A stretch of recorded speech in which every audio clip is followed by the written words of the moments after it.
Hommes et femmes selon Lacan.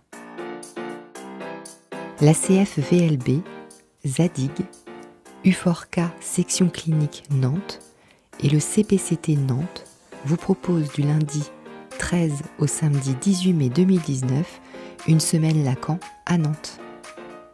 Pour introduire la semaine à venir, nous vous proposons une interview en 5 actes de Jean-Louis Gault, membre de l'Association mondiale de psychanalyse. Acte 2. Le par-l'être est donc divisé. Quelles conséquences cela a-t-il quant à la question de la sexualité ? Il y a la transmission de la vie et il y a désormais chez cet être parlant une jouissance, une satisfaction, un plaisir qui est le résultat de l'intervention du langage sur son organisme. Et c'est ce que Freud a décrit sous le nom de pulsion. Les pulsions orales, anales, vocales, la pulsion scopique. Et ces pulsions, cette satisfaction, cette jouissance, ne comportent aucun index sexuel. Elle n'est pas sexuée par elle-même.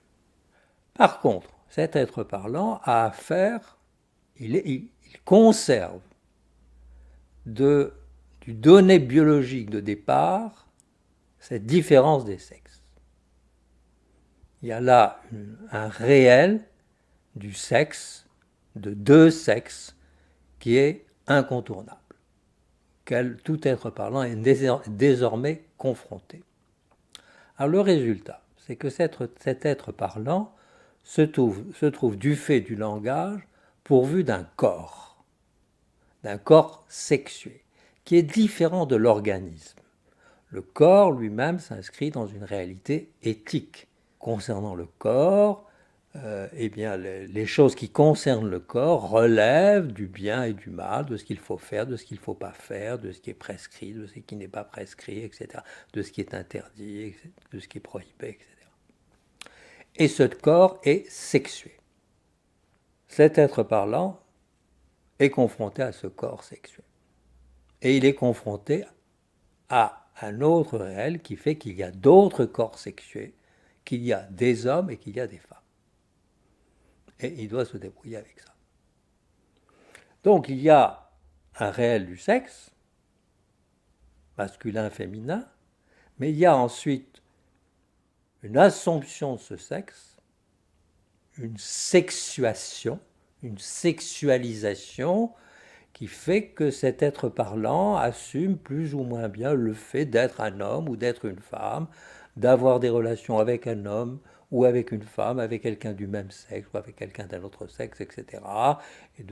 Et là, il y a une infinité de rapports possibles, mais le fondement reste toujours le même. Il y a des hommes et il y a des femmes. Ça n'est pas modifié.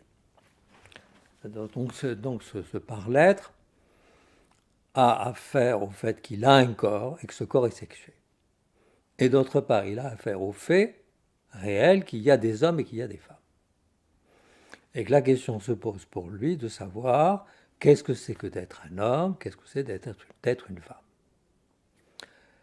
Et quel type de rapport il va instaurer avec les femmes, avec les hommes, quelle position il va prendre, est-ce qu'il va assumer une position virile, une position féminine, etc. Bon, tout ça est ouvert.